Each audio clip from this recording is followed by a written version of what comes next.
Welcome to Gardening with Daddy Pete. Let's join our host, Melvin York. Well, hello, everyone. This is Melvin York, and you're listening to Gardening with Daddy Pete.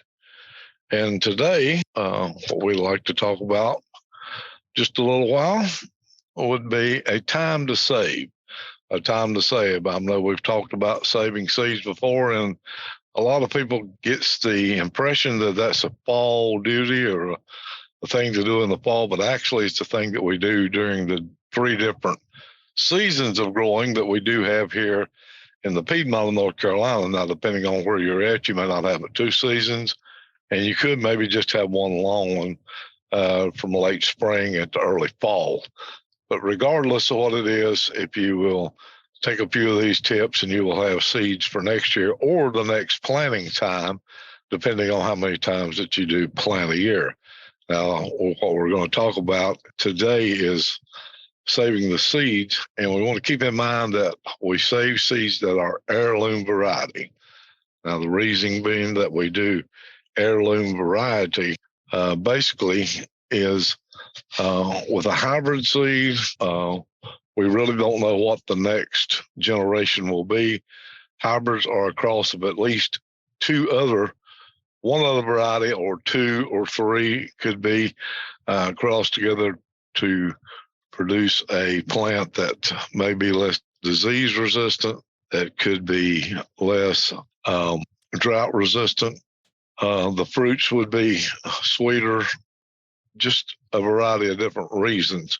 So when you're saving those seeds, we want to make sure that you are saving heirloom seeds, and heirloom is open pollinated is another word for that also. So you want to make sure that you're doing that. Now, the different types of seed, we talk a lot about vegetables here in vegetable gardening. This is an important thing now, is to grow your own vegetables. Number one, we don't know what we're getting as far as varieties go. And are we getting a cross or are we getting a GMO? We really don't know anymore what's going on. Some of them is labeled, some of them's not. According to laws in different states, some needs to be, some don't. So we tend to go with the variety. I do suggest that if you have a gardening group of friends or family that does garden also, that you do share these heirloom seeds with them. And therefore, if you happen to have a bad crop or not able to save those seeds for some reason, you have another person that will keep that variety going on, and you have access to it very easily. Now, one reason that you save your seeds, and we're going to talk about just a second, for saving like pepper seeds or tomato seeds, squash or cucumbers. These are all seeds that you usually start out earlier in the season when the frost is still around in your area, but you can start your transplants. So when the time comes, your plants are ready to go out. One thing about the transplants I don't want you to forget is you need to harden them off for setting them out for a full day and night of weather, regardless if it's in a raised bed or it's in your row crops, if it's in pots, grow bags, just whatever type that you're using vessel to grow in. Now, I know here in the Piedmont of North Carolina, we've had an abundance of wind. It seems like this whole spring, even today, the wind is still blowing unusually for this time of year. Usually we get our wind in last of March and April, and we have, you say, the 30-day run or the 40-day run of it. And then you may catch a breeze, but these winds have been substantial, more like maybe not quite as bad as a March wind, but we've had a lot of them here in the Piedmont this year. We've had the cooler temperatures than warm. We may go up to 85 one day, and then, the next day it may be 60 and cloudy.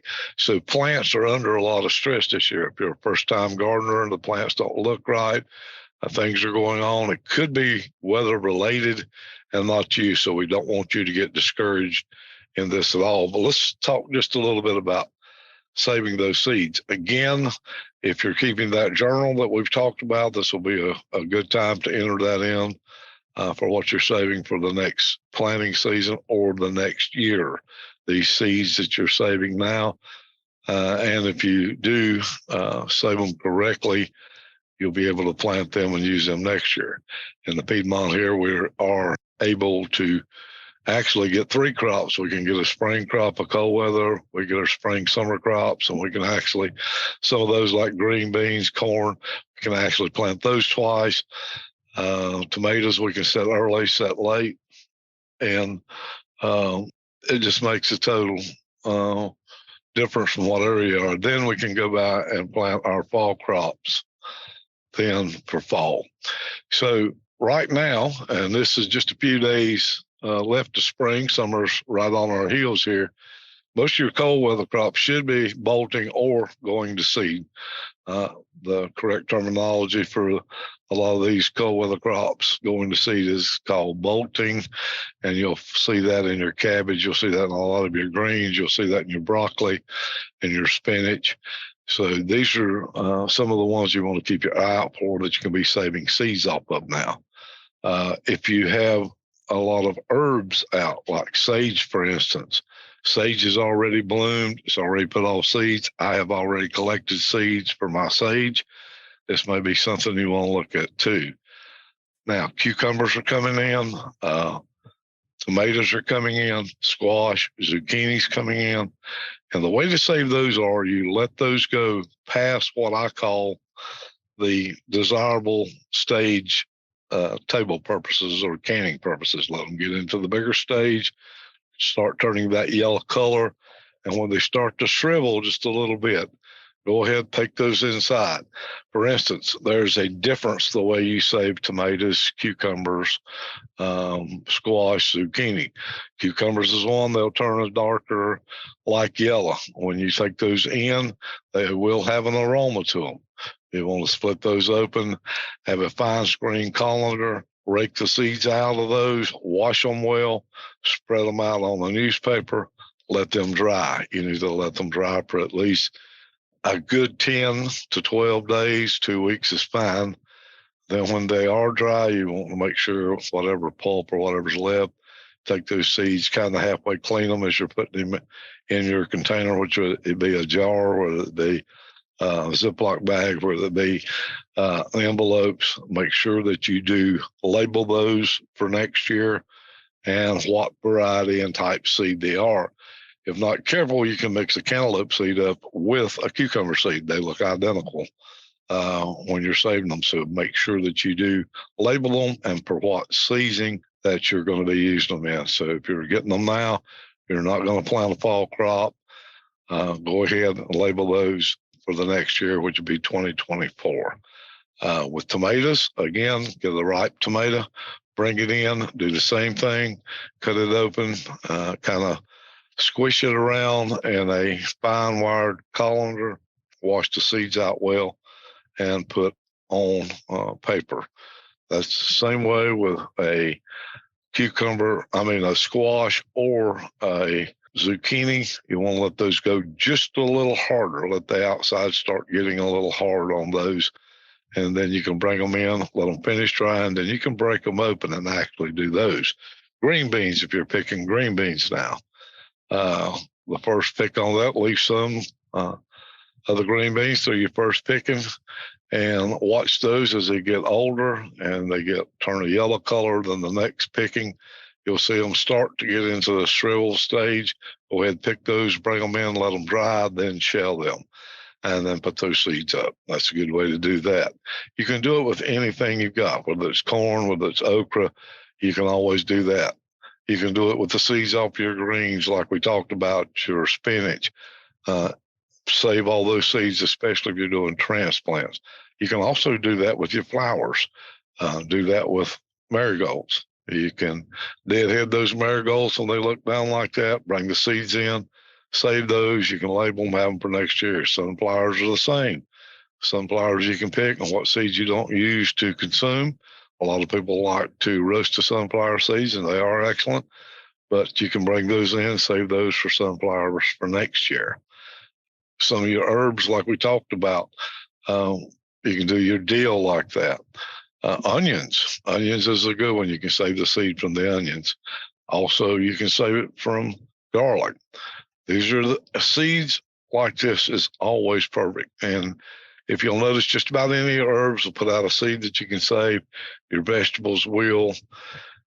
And even some of your perennials. Let's take coneflower. It comes back here after year in most areas. It's a perennial.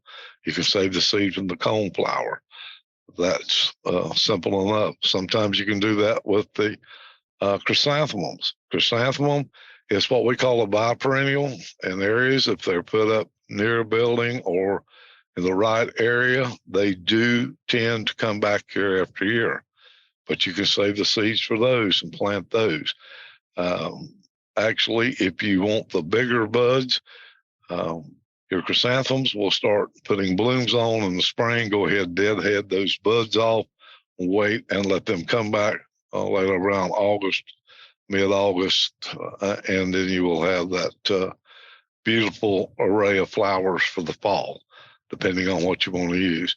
So just make sure that when you're buying things heirloom, that way you can save the seed. Now, if you do something like petunias, you buy those in, go ahead, take a chance on them. Your wave petunias are a hybrid, but your regular petunias, 9 times out of 10, unless there's something special, if they're just a regular run-of-the-mill petunias, you can save the seed out of those.